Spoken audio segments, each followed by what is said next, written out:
High, কেমন আছো সবাই? তোমাদের প্রথম বোর্ড এক্সাম শেষ হলো। তোমাদের ফুর্তিতে সকলের প্রাণ গড়ের মাঠ এবং আমারও দৃঢ় বিশ্বাস যে তোমাদের প্রত্যেকের রেজাল্টই দুর্দান্ত হবে। সবাইকে আমি একটা কথা মনে করিয়ে দেওয়ার জন্য আজকের এই ভিডিওটা করলাম। তোমাদের প্রথম বোর্ড এক্সাম শেষ হলেও মনে রাখবে, লড়াই কিন্তু শেষ হয়ে যায়নি। আসল পরীক্ষা কিন্তু এখনও বাকি রয়েছে। হতে পারে যে মাধ্যমিক তোমাদের জীবনের প্রথম বড় বোর্ড এক্সাম, কিন্তু জীবনের সবচেয়ে গুরুত্বপূর্ণ বোর্ড এক্সাম কিন্তু নিঃসন্দেহে উচ্চ মাধ্যমিক। কারণ উচ্চ মাধ্যমিকের রেজাল্টই তোমাদের ভবিষ্যৎটা গড়ে দেবে। তোমরা কোন স্ট্রিম নিয়ে পড়াশোনা করবে, তোমরা কোন কলেজে চান্স পাবে এবং তোমরা ভবিষ্যতে কোন ক্যারিয়ারের দিকে এগোবে, তার পুরোটাই কিন্তু ডিপেন্ড করছে উচ্চ মাধ্যমিকের ওপর।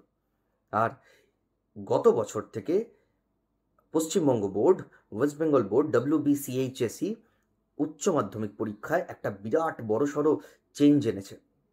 কি না, এবারে চলে এসছে সেমিস্টার সিস্টেম, এবং সেমিস্টার সিস্টেমে যেরকম আমরা অনেক নতুন ধরনের জিনিস লার্ন করতে পারছি, সেরকম আমাদের সিলেবাস কিন্তু বেড়েছে, অনেক বেশি ক্রিটিক্যাল হয়েছে ভারতবর্ষের অন্য বোর্ডগুলোর সাথে সামঞ্জস্য রাখার জন্য, এবং আমাদের হাতে কিন্তু সময় কমেছে।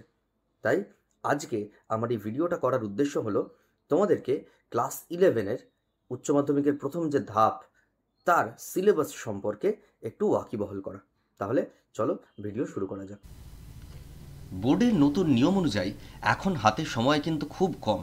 আগে গোটা একটা বছর সময় পাওয়া যেত, ছেলেমেয়েরা ধীরে সুস্থে প্রস্তুতি নিত। এখন সেই এক বছরের সিলেবাস প্রতি 6 মাসে তোমাকে শেষ করতে হবে, কারণ এখন পরীক্ষা হচ্ছে সেমিস্টার পদ্ধতিতে। অর্থাৎ আগে যে পরিমাণ সিলেবাস একটা গোটা বছরে ছেলেমেয়েরা শেষ করত, এখন তোমাদের শেষ করতে হবে তার দ্বিগুণ সিলেবাস। শুরু করো এখনই, স্ট্র্যাটেজি ঠিক করো, পরিশ্রম করো।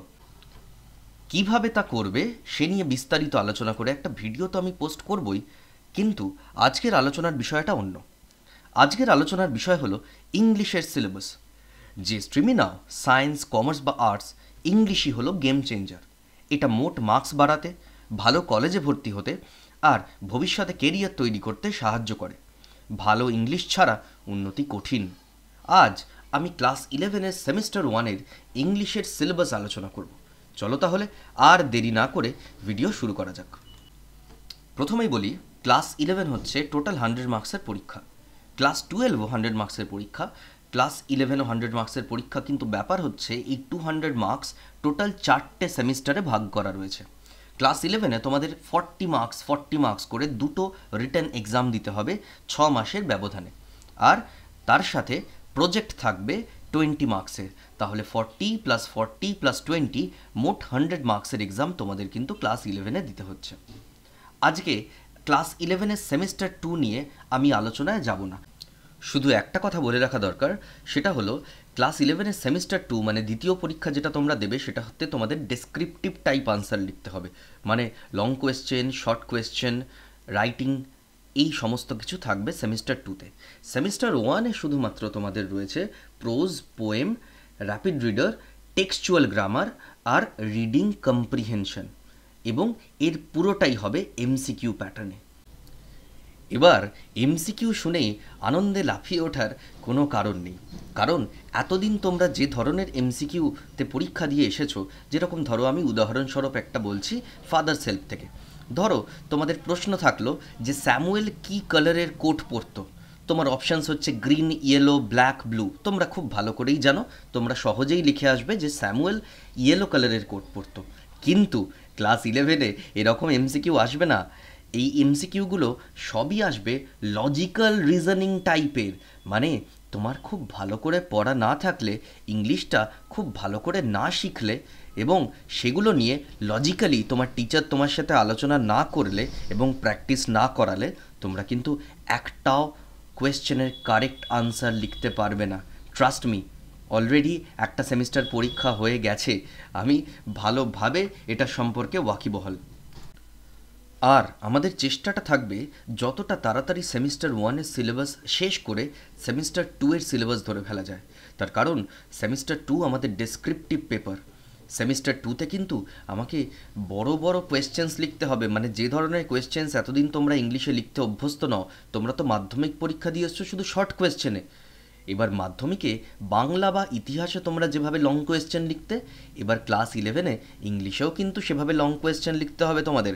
আর কিন্তু সিন দেখে দেখে শর্ট টাইপ আনসার্স লেখার দিন চলে গেছে। সুতরাং তোমাদেরকে চেষ্টা করতে হবে যত তাড়াতাড়ি সেমিস্টার 1 শেষ করে সেমিস্টার 2 এর প্র্যাকটিস শুরু করে দেওয়া যায়। চলো, এই নিয়ে পরে আবার কথা হবে। আমরা সেমিস্টার 1-এর সিলেবাসটা নিয়ে বিশদে আলোচনা করতে শুরু করি। আমরা এবার ক্লাস 11-এর সেমিস্টার 1-এ কী কী আমাদের পড়তে হবে, কী কী প্রস্তুতি নিতে হবে সেগুলো নিয়ে একটা বিশদে আলোচনা করব। তোমরা অবশ্যই একটা খাতা আর পেন ইউজ করো, ঠিক আছে? তার কারণ শুধু আমার কথা শুনলে পরে কিন্তু মাথা থেকে বেরিয়ে যাবে। তোমরা টুকে নাও আমি যেগুলো বলছি। দেখো, প্রথমেই আছে আমাদের প্রোজ, মানে আমাদের গদ্য। আমাদের 3খানা গদ্য রয়েছে। অ্যান অ্যাস্ট্রোলজার্স ডে আর.কে নারায়ণের লেখা একটা বিখ্যাত গল্প। অ্যান অ্যাস্ট্রোলজার্স ডে দেওয়া হয়েছে আমাদের ক্লাস 11-এ। আর.কে নারায়ণের লেখা একটা গল্প অলরেডি তোমরা ক্লাস 10-এ পড়ে এসেছো, ফাদার সেলফ। এর আগে ক্লাস 7-এ তোমরা খুব সম্ভবত পড়েছিলে দি অ্যাক্স। এরপরে 2 নম্বরে আছে দ্য স্বামী অ্যান্ড মাদার ওয়ারশিপ। এটা অত্যন্ত ক্রিটিক্যাল একটা প্রোজ পিস, এটা একটা প্রবন্ধ, এটা একটা এসে। এটা আমি খুব ডিসঅ্যাপয়েন্টেড গত বছর একটা জিনিস দেখে, যে বেশিরভাগ টিচারই এটা পড়াতে পারেননি। আমি রেকমেন্ড করব টিচারদের যে তারাও যেন ভালো করে এগুলো পড়ে, এগুলো নিজেরা বুঝে তারপর ছেলে মেয়েদের পড়ান। কারণ আমি একটা জিনিসে সত্যিই খুব হতাশ হয়েছি যে অনেকেই ভুল পড়িয়ে গিয়েছেন।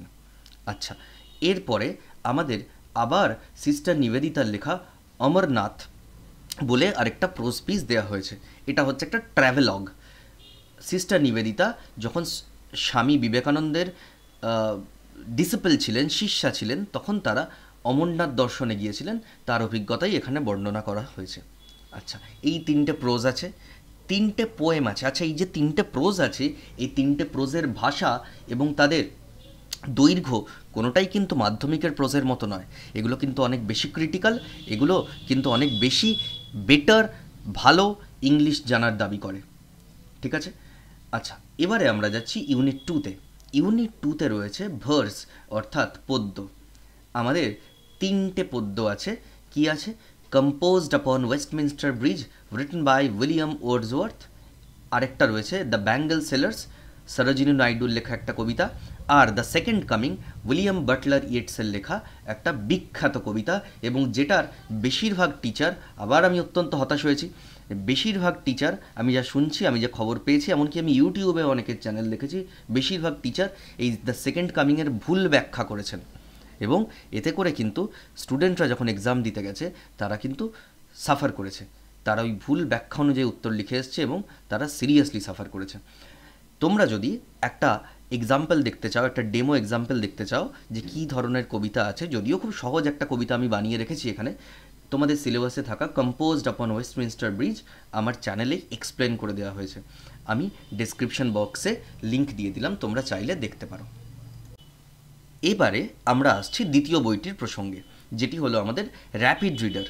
মাধ্যমিকে যারা ইংলিশের একটা বই নিয়ে হাবুডুবু খেয়েছো তাদেরকে জানাই, এবারে কিন্তু ক্লাস 11-12-এ 2টো করে টেক্সটের বই, লিটারেচারের বই কিন্তু 2টো করে। এর পরেও গ্রামার টামার আছে, ছেড়ে দাও, লিটারেচারের বইই শুধু 2টো। সুতরাং এখন থেকে প্রস্তুতি নিতে শুরু করো। তো লিটারেচারের বইতে আমাদের কি কি আছে? দ্বিতীয় লিটারেচারের বইটাতে আমাদের রয়েছে শেক্সপিয়ারের, উইলিয়াম শেক্সপিয়ারের 3টে ড্রামা। যদিও এই ড্রামাগুলো প্রোজ ফরম্যাটে আছে, গদ্য আকারে রয়েছে, ঠিক আছে? আমাদের প্রথম যে ড্রামাটা রয়েছে সেটা হলো ম্যাকবেথ, দ্বিতীয় ড্রামাটা হচ্ছে ওথেলো, এবং 3 নম্বর ড্রামাটা হচ্ছে অ্যাজ ইউ লাইক ইট। প্রথম দুটো হচ্ছে ট্র্যাজেডি এবং 3 নম্বরটা হচ্ছে একটা কমেডি।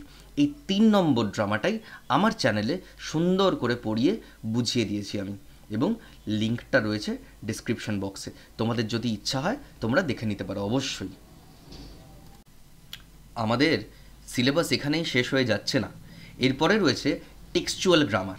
আমাদের টেক্সচুয়াল গ্রামার আসবে, বিভিন্ন ধরনের গ্রামার যা যা তোমরা প্র্যাকটিস করেছো, কিন্তু সেগুলো আসবে একটু হায়ার ফর্মে। Tense, voice change, direct indirect speech, phrasal verbs, preposition, clause, participle, gerund আর ট্রান্সফরমেশন অফ সেন্টেন্সেস। মানে মাধ্যমিক লেভেলেই আমরা করে এসেছি, কিন্তু এবার এগুলোর একটা আপগ্রেডেড ভার্সন আসবে, এবং সমস্ত গ্রামার থাকবে সেমিস্টার 1-এ টেক্সচুয়াল গ্রামার। মানে বইয়ের লাইন থেকেই গ্রামার আসবে, কিন্তু সেগুলো ভালো করে প্র্যাকটিস না করলে, সেগুলো ভালো করে না বোঝাতে পারলে তোমাদের কাছে কিন্তু মার্কস অধরাই রয়ে যাবে। আর আমাদের লাস্ট যে সেগমেন্টটা রয়েছে সেমিস্টার ওয়ানে, সেটা হচ্ছে একটা কম্প্রিহেনশন আনসিন প্যাসেজ।